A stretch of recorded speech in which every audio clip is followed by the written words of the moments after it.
Hi, guys. Welcome to episode 12 of season 4 of the Simple Doesn't Mean Easy podcast. Today, we're talking about quite possibly the greatest lie we have ever been told related to real food. Before we get into that, I want to make sure I announce the winner of a copy of my book over on Apple Podcast. She left a really sweet review. Thank you. Her handle is a storybook life. And I right away, when I saw the winner, recognized that that is Pearl over on Instagram. We've connected over there, we've messaged. So, congratulations, Pearl. You have won not only a copy of my book, but also a copy, well, lifetime access to my new course, Making Maple Syrup. So, congratulations. Yay. Also, I wanted to make sure I remind you because I haven't been telling you every episode. When we first started this season, which of course is all about how to make real food more convenient, I had created a document for you based on my own pantry checklist that I use to help me keep real food in stock in the home because that's the first step to really making real food more convenient. So if you haven't already grabbed that, I hope you have, but if you haven't, make sure you go over to soulyrested.com/pantry and download that free, I think it's like 7 pages, that free checklist that will show you the items that are important for me that I always make sure I have on hand in my pantry. Okay. Um, First thing when I was thinking about this episode is I was thinking about life 50, 60, maybe even 80 years ago. Were ladies in the kitchen, like I was specifically thinking like my grandmother. So I guess this would be more like 80 years ago. Um, were they complaining in the kitchen the way we do today? Like, it's so easy for me to grumble.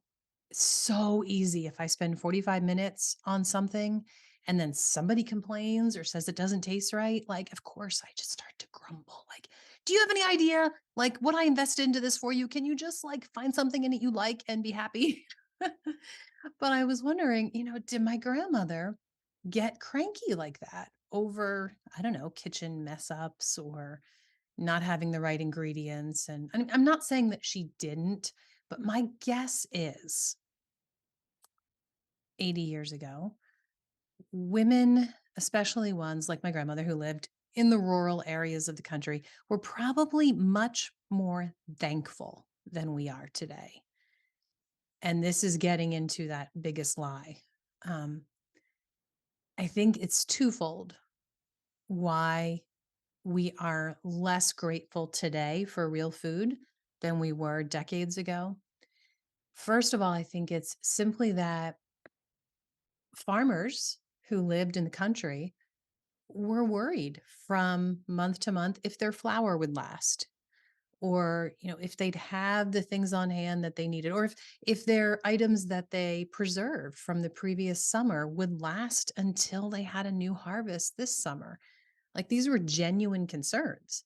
So anything that they were able to put on the table was seen with gratitude. And today, in our plentiful society, in our plentiful nation, we have really no idea. We can pretend we do, we can talk about it, but I don't think we have any idea what that feeling would have been like. That, you know what? I'm not going to complain that this is not the exact taste that I wanted for dinner. And I'm not going to complain that it's a little too done or a little undercooked or whatever, because I'm really thankful that I have nourishment to feed my family tonight. Like, that's just not something we have to think about today. But the second reason that I think we have a lot less gratitude today when it comes to our food and when we see real food as being so difficult and complicated, I really think that we can credit a lot of it to the marketers, those brilliant advertisers who long ago figured out when it comes to food, if they were going to sell us the processed junk and the mixes in the boxes, that they needed to sell us convenience. And suddenly, anything that wasn't completely convenient, I say with air quotes, whatever convenient means for you specifically on any given night. If it wasn't convenient, then daggone it, if anything goes wrong, I'm going to grumble and I am not going to be grateful. But I mean, we've been fed this lie our entire lives. This lie that food must be quick, easy, and very convenient because we have to squeeze it in among all those other things that are so much more important than food, right? So we have to buy that expensive box on the shelf of whatever it is that I can just add hot water to and in 2 minutes have a meal, then that's what I have to have because I need that convenience. Because food isn't what's important, nutrition isn't what's important. What's important are all those other things in my day. So I don't know. That's what I see as the biggest lie that we have to deal with. And we have to unpackage it and work through it like intentionally. If we want to start enjoying real food more, if we want to appreciate nutrition more, we have to unpackage this lie. We have to retell ourselves the truth because we're continually still fed this lie. Any ad that you watch from a restaurant or from a food manufacturer, in some way, they're feeding you this lie that you need convenience. There's nothing more important in your day than all the things that aren't related to food, and you need your food to be super easy. Nutrition, that's not an issue. um, So back in season 3, we actually unpackaged this a lot. So I'm gonna stop there as far as the marketing thing, because we talked a lot about this back in episode 1 and 2, I believe it was back in season 3. So go back and dive into those if you'd like to think more about this whole marketing scenario and what they're I just realized it's quite a pun that I wasn't intending, what they're feeding us, the lie that they're feeding us. So, um I was thinking, I think what it really comes down to is whoever said, why do we think that the best life is an easy life? It goes beyond the kitchen, it goes beyond food, it goes into our whole attitude towards life that we think the best one is the easy one. Guys, that's wrong. Like, instead, we need to really trust that there is going to be abundant satisfaction on the other end of hard. And we need to trust that there's going to be abundant gratitude on the other end of inconvenient. And you know what? I'm starting to learn. It's been a long process for me, but I'm really starting to learn that the better life in general, and I wouldn't have said this a decade ago. I really wouldn't have. So if you don't agree with me, trust me, for 5/10, no, not 5/10. I wanted to say 4/5, but I'm not a numbers person, and somehow it came up. For 4/5 of my life, which again, not a numbers person, that is 80%, isn't it? For 80% of my life, I would have said this, nah, this isn't true, but I'm really starting to firmly believe that a better life in general is on the other end of the road less traveled. I was always the person who wanted to be, in high school in the cool crowd. I really wasn't. Like, there were like these 4 levels of like cool at the top, and I was kind of on the outskirts of cool, but anyway. Like, that was really important to me growing up, and my image that I was giving others. And others don't like the image you're giving them unless you're like them, right? So like, I didn't want to take that road less traveled. I wanted to be right there where everybody else was. So like I said, this is a learning process for me. And like I also said, this isn't just about food. I'm realizing the more that I talk, but I meant this to be just about food. Um, and when it comes to food, the road less traveled, I firmly believe, leads to a better life. So, I mean, that's what it all comes down to, right? Simple doesn't mean easy, but simple is what those of us who are connecting here on this platform, it's It's what we're wanting. Um, one thing I was thinking about this week as I was thinking about this episode is that I've really started to enjoy less. Like, I'm not a minimalist at all. That's not what I'm talking about. If you know my you would know I'm not a minimalist. My barn attic needs to be cleaned out so badly. Um, but what I mean is when it comes to food, like it doesn't have to be really fancy. It doesn't have to have a whole lot of variety. And I don't have to have 8 different choices of what I could have for dinner. I've really discovered that I enjoy less and that it's really okay. Let me explain. Like in different seasons, I realize that our food is very different and my attitude towards it is different and what I focus on is different. Like right now, we're still in winter and I'm still very much into, making the pot roasts and having lots of meat and potatoes and gravy, and it's always mashed potatoes, right? And well, it's also baked potatoes. I like baked potatoes, especially with some good sour cream and cheese and bacon. Okay, now I'm getting kind of hungry.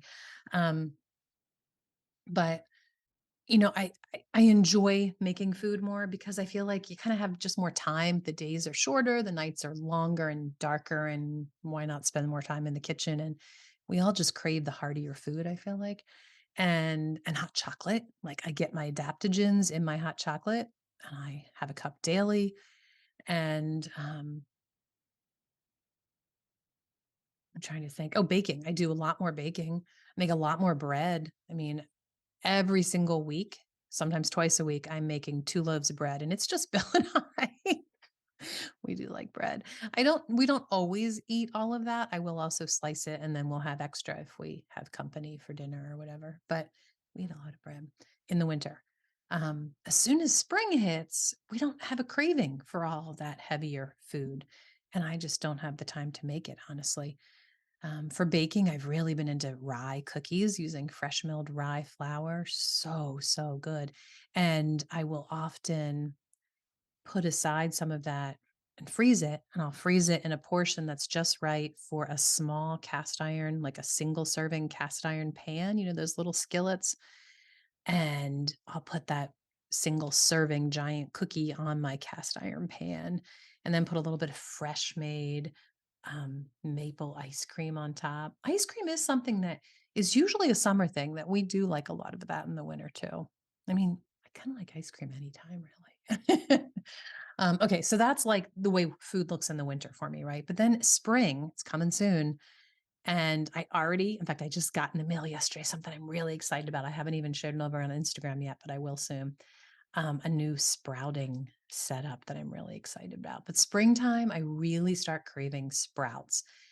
Often in the beginning of winter, I do as well. Once the garden has been put to bed for maybe a month or two, I pull out my sprout trays and I grow a lot of sprouts for 3 or 4 weeks. And then I put it aside because I have other things I'm busy with. And then right about beginning of spring, usually around the time that sugar season ends, and I know the garden is still so far away until I'm going to have fresh food in the garden, I love sprouts again. So I will grow them.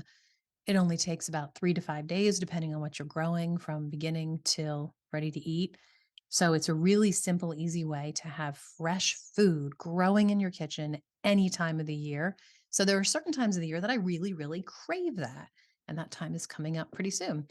Um, and I kind of switch over. I no longer am drinking hot chocolate, but I'll put my adaptogens into my smoothies at that point. And I love smoothies from spring through fall, pretty much. So the hot chocolate goes to the wayside, but I'm still getting the adaptogens and all the other really great protein in my smoothie, right? Um, and then when um, when summer hits, food becomes a totally different thing. In fact, I feel like we eat a lot less in the summer. It's just maybe you're just too busy. I don't know, but what we are eating is totally all fresh food, and I get excited just thinking about it. Just bringing the warm tomato up from the garden and slicing it and pulling the bacon out of the oven and putting the fresh lettuce on, and then I do still make bread in the summer, just not as often because you gotta have fresh bread for the fresh tomato BLT. And we'll have BLTs for dinner probably 2 or 3 times a week, and Bill and I both love it, and when the girls were with us, they all did too, like, it's a really good dinner. Some days I have a BLT for lunch and dinner, I am that weird, but, so my point is all of these things, like, it's really not a lot of variety, right? And it's even kind of, you could say, boring in the sense that it's the same every season, in the sense that every spring I have a lot of X, Y, or Z. And every summer we're eating a whole lot of BLTs. Every winter we're eating a lot of stew and potatoes, right? So although, we do eat a lot of potatoes in the summer too, it just switches over. It's no longer the mashed or the baked potatoes. Sometimes I'll throw a baked potato on the grill, but it's usually the air fry um, potato fries. So, like, there's a little bit of change up from season to season, right? Getting my adaptogens in different places. My smoothie, I will start freezing in the summer. So then it's like a frozen pop. Like, you change things up a little bit. Pretty much real food, I mean, it's kind of boring if you want to compare it to the 80 different options you might have of packaged food that you could go to. But I find that I really, really love that. I love the simplicity and I love the seasonal nature of real food. I really do. And the more I've learned about the seasonal nature of food and the more that I try to respect the seasonal nature of food, the more it satisfies me. And the more I see it as exciting and not boring. I don't know. The really weird thing is too, things that I used to think were, oh, so good. I now, like the junk food, usually kind of repulse me or don't interest me. Now, I do not want to sound like a purist because I absolutely am not. And I will tell you right now, I eat junk food. It happens. Sometimes it happens a few times a week, even. Sometimes it happens a few times a day if I'm having a bad day. Like, I definitely eat junk food. I'm not going to lie. Sometimes I get a little upset with Bill that he is more into processed food than I have gone away from. And he really wants, his bags of chips and certain snacks that he just really wants on hand. So sometimes I get a little mad about that because I know he wants that. So that's what I buy. And he has this section of his junk food. But sometimes the reason I get mad is I like crave it. And if it wasn't in the house, I couldn't eat it. But I will go and grab a bag of chips sometimes if I'm really craving the salty greasiness. but but I can say it has been so much less over the years that I crave it. And it's actually very seldom. In fact, a very, very sweet meaning couple, brought me tasty cakes the other day because they were visiting from down south. And I don't know if you live in the mid-Atlantic area, tasty cakes. I don't know how far they travel. Maybe they have expanded how far they go out now, but I think, are they out of Philly? It's a certain kind of packaged cupcake that I used to love. There's like, I don't know, 10, 12 different varieties. There's like Bill likes butterscotch crimpets. And what are these called?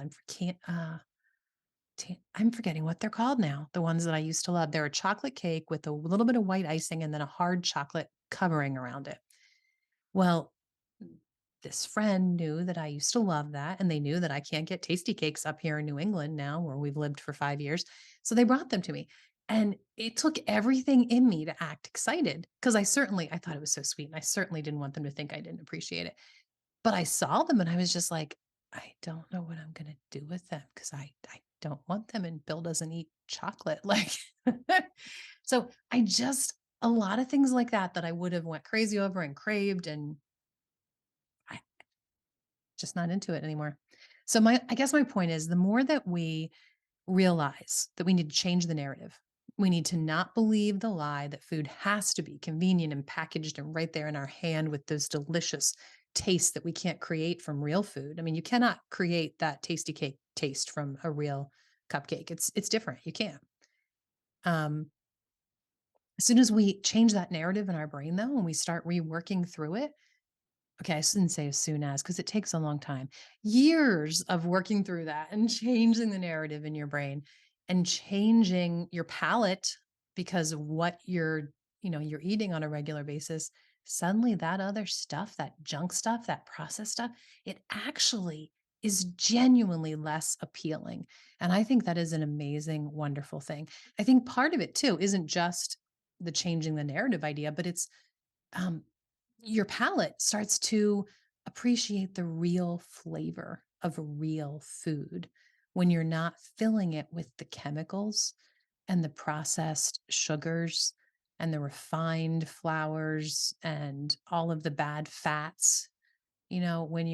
When you stop tasting that, you're able to start tasting the really goodness of the good nutritional food.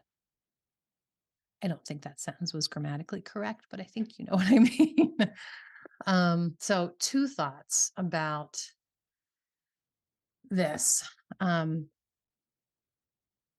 One, I really think that happiness lies in our ability when it comes to food to extract joy from the commonness of food, to see the joy in that seasonal nature, and to love the fact that, okay, we're having potatoes, but it's a different form. I crave the mashed in the winter and I crave the air fried in the summer. And to really start enjoying that. It's a common thing, but it can get you kind of excited when you realize that, like I said, happiness lies in our ability to extract joy from common things, not the fancy things, not the insane variety of options that we could have with processed food, but just common, what's in season, the regular old food.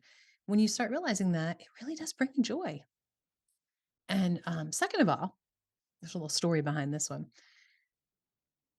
In the end, everything I've been talking about, it's not going to work if you don't work on your attitude toward the food. And I'll be honest, I still have plenty of moments in the kitchen, like I was talking about at the beginning of this episode, that I get cranky. Like, daggone it, don't you dare turn your nose up and say you don't like the taste of this. I just spent 45 minutes making it. You better act like you like it. I have that attitude for sure. Or even worse, if I've been negligent on my pantry checklist and I go to make something and I'm halfway through, this happened last week, halfway through putting together all the ingredients, realize I don't have something essential. I can get really cranky. But it all comes down to my attitude. And here's the story that I was referring to. We had just moved here 9 years ago. And Kayla, my one daughter, who is my ag girl, my farm girl, my real food fanatic, she and I were starting on this journey that we didn't even realize at the time because it was just baby steps, very baby steps. But we were starting on this journey towards eliminating processed and having more real food in our kitchen. And she had this idea, I think it was her idea, to make um no, I'm remembering the story wrong. It wasn't we I know what it was. We were having marinated chicken for dinner and it required Italian dressing to marinate the meat. And we had started down the path of making this meal, good way into it, and I realized I didn't have Italian salad dressing. And I got really, really cranky because we had lived just a month before this, just moved. We lived in the middle of suburbia. We were about 25 minutes south of Philly. We were in a very congested suburb in northern Delaware. And I'm not exaggerating to tell you that I could hop in my car and be at one of, I'm trying to picture them all, one, two, three, four, five grocery stores within probably a 2 mile radius every way. And even more than that of like pharmacies and drugstores. Like it was, there were that many people. It was that populated that this many stores were needed and they were all successful. They all had plenty of business. So hopping in the car to go grab something was really not a big deal. So just a month prior to this, I'd have been like, okay, I'll be back in about 10 minutes. I'm going to go get it. And I still would have been a little cranky, but I could have had my Italian dressing and we could have made our meal. Well, I'm turning the kitchen upside down and I'm looking even in boxes because we still had some things in boxes. And I'm getting more cranky as the minutes go on. And poor Kayla, she's dealing with my fuming or ignoring it. But she, meanwhile, is being very practical. She's finding a computer and she's doing a little research because it dawns on her, unlike me, we could probably make it. So she's like, Mom, this sounds pretty good. I think we have all these ingredients. Why don't we try making it? It blew my mind. It blew my mind. It literally, like, that was the reason I remember this so well. It was like the beginning of my realization that I can make pantry staples. Like, so many things in my kitchen that I buy in plastic bottles or in plastic bags stuck inside of a brightly colored box, I could make myself. And then it wouldn't have all this ingredient list that has 8 things I can't pronounce on it. It would literally be the 4 different things that I put in it to make it, right? So, never in my life until that moment, until necessity made it a requirement, had I ever thought about making salad dressing. I mean, now when I think about it, 9 years later, it seems funny and I have to laugh, but I never once thought about making salad dressing. So, there is a point to this story. I'm getting to it. We had a few years before this really done a deep dive into Philippians 4:8. And I had spent an entire week with my daughters in doing this challenge that I created, just called a 4-8 challenge. And every single day we were reading this verse, we were thinking about it, and we were trying to change our attitude. And we were realizing it was a really neat week that made me realize every single thought that I had that was negative, I could literally take captive and I could find a positive side to it.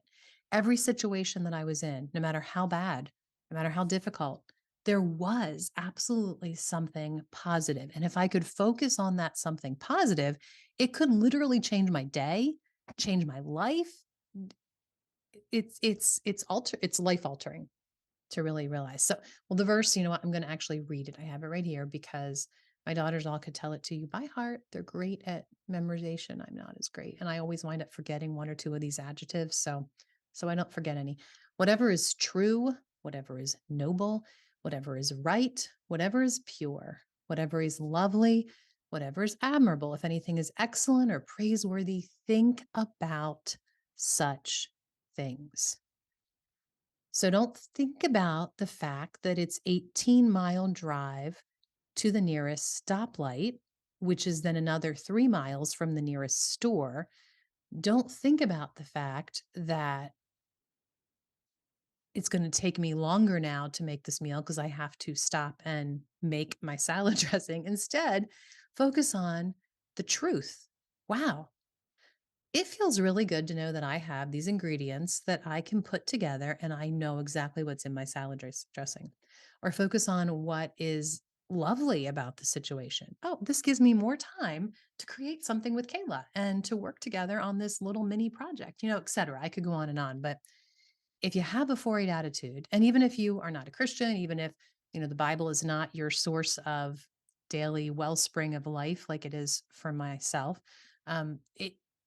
it's still a life-changing thought that any situation, no matter how negative, you can find a positive side to it.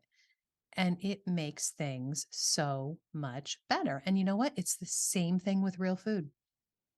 Because I promise you, once you start down this journey of, okay, I'm going to start making more meals from scratch. Okay, I'm going to see if I can replace a pantry staple or two. Maybe I'll do a couple a year, so after 5 years, maybe I'll have 10 pantry staples that I can make myself. Or, whatever it is that you set as a goal for yourself, I guarantee you it's going to be hard. You're going to have obstacles, you're going to have times that you like want to throw in the towel, but if you can look at it through this other set of glasses, through this gratitude, through the 4-8 attitude.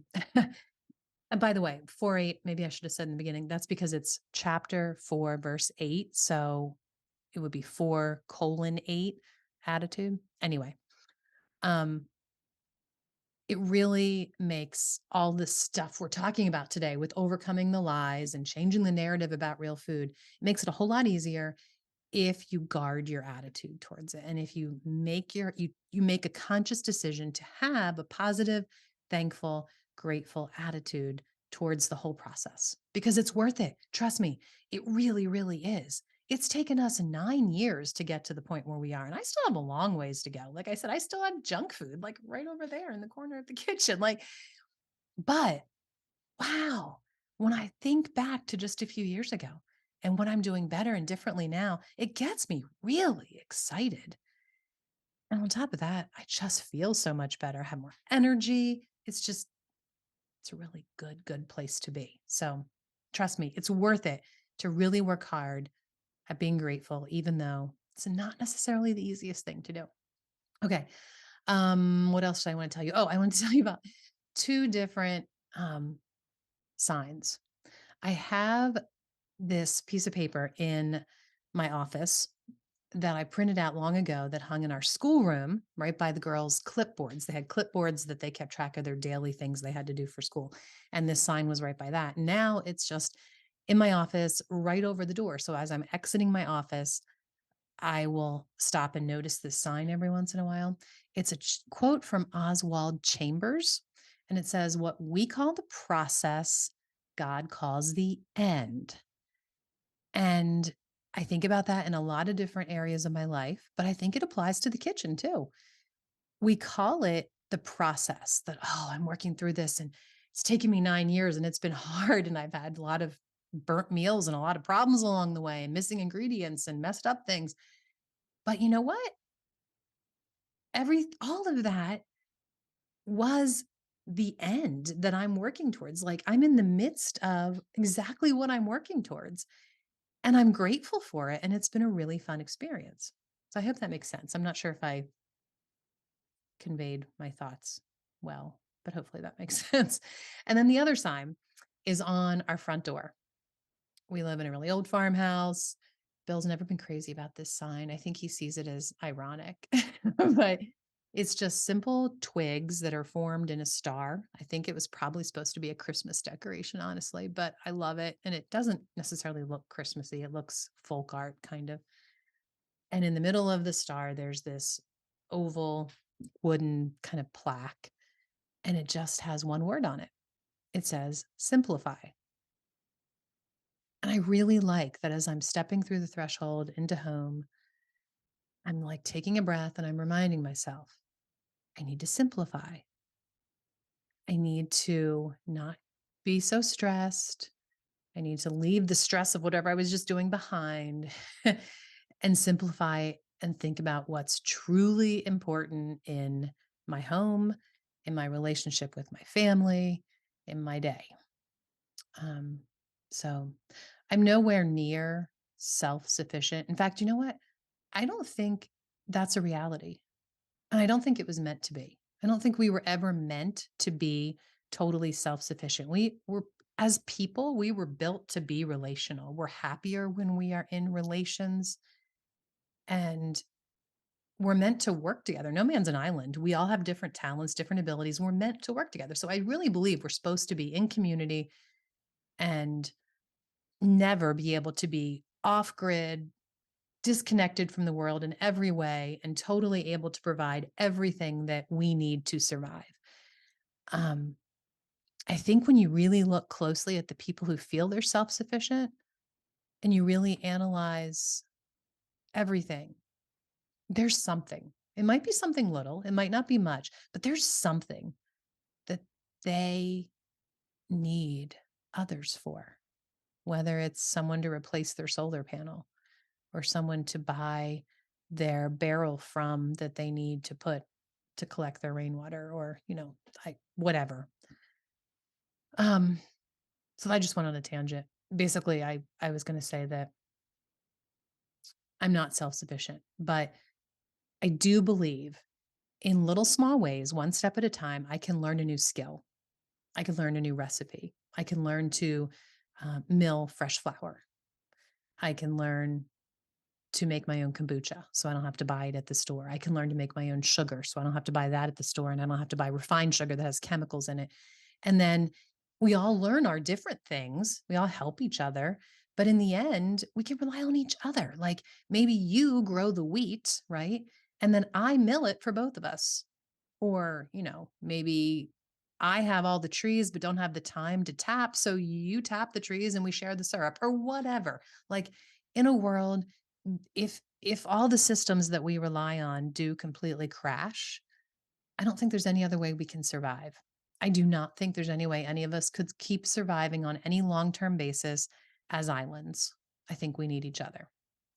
And I think any little skill we can be learning now is going to help us because we know the systems are broken. It's obvious. There's no denying it, really. So we know that they're all crumbling little by little. And if there comes a point that the system is all collapse at once, it'll be really good that we learn these skills. Now I don't remember why I went on this tangent, but um, I guess I was just going to say, just don't feel overwhelmed. Be grateful for just one little thing you can learn, one little skill you can dive into. And in fact, if you're wondering what that should be, if you follow me on Instagram, go over. I have a highlight that says free resources, and it has like 8 or 9, maybe a dozen free resources that I've created that you can dive into to start deciding what skill do you want to learn and to start helping you process, what you need to know to start doing that, whether it's making kombucha, grinding your own flour, knowing how to cook with your fresh flour, um, sprouting, cooking pasture raised pork, and all the different options you have with that, dehydrating, and how you can use that as a wonderful way to preserve your food. The list goes on and on. So, check out the show notes that go with the episode if you go to soullyrested.com and then search for S4E12, season 4, episode 12, and all the links will be there. And just choose one or two and dive in. It's free. I've created all of these little e-courses just for this purpose to help you figure out what's something new you can learn and work towards being just a little more um, relying on real food instead of processed food. There's other things there too, by the way, like how to help your kids have more of an entrepreneurial mindset, because that's something I'm pretty passionate about. I loved seeing our girls grow into entrepreneurs, or how to be an online content creator. I love doing that. And I have secrets I share to help you grow that. If you have a small business and you want to grow your online platform or whatever. So there's lots of things. Just go check it out. You'll be glad you did. Okay. So, um, in the end, I guess to wrap it all up, I'll just say this. You know what? We are gifted with our time and our health and the ability we have to have the resources that we do, the books we might have, the online accounts that we might follow to learn something new. And you're gifted this time. So it's a blessing to take the time to learn some new skill and then gift it back to our family, the people we love, to gift them with more nutrition. Like it's a really great thing. So, if you want to have more of a unrushed, simpler life, you really have to figure out how you're going to underwhelm your schedule. Decide what's not so important. We talked about at the beginning of the episode that we've all been convinced very wisely by really savvy marketers that what's important is everything else other than the real food and the nutrition, right? But instead, you really need to unpackage what are you deeming as important by the time that you spend on it? And take some of those things out of your schedule. I mean, it has to happen if you want to make room, right, for spending more time making a meal once in a while. You have to underwhelm your schedule. Um, And that'll give you room then in your kitchen or in your living room or in your garden or in your backyard. You'll have more room to like fill up your hours with things that overflow and overwhelm your soul. It's a really good thing. So remember that the time you have, you're gifted with, and you really do have a choice of how you're going to use it and how you're going to use what you create with that time to gift others. So, thanks for listening, guys, as I've been rambling on and on with all these thoughts that have filled my head this week. And I'll catch up with you on the next episode next week of the Simple Doesn't Mean Easy podcast. I do know the name of my podcast. Next Monday's episode is going to be the last one in this series. I'm super excited about it. It's been quite a long time coming. I'm sorry that over on Instagram in the summer, I actually told you guys, oh, I'm going to do this episode. And then life happened and I haven't yet actually recorded this episode, but I've been excited about it since summer. I'm going to break down for you, going to give you a few lists and insight into what I did last spring and summer to lose those impossible to lose pounds and to really get more in fit and more healthy. So I'm excited to share those insights with you. And trust me, it's simple. It's not any product that you have to buy, it's not any complicated thing that you have to do. I promise you, these are insights and tips that everyone can take to heart and do. So remember, guys, because it's easy to forget how blessed we are to live this life and all the simple everyday efforts that come with it. It's not easy, I know, but trust me, it's a good life.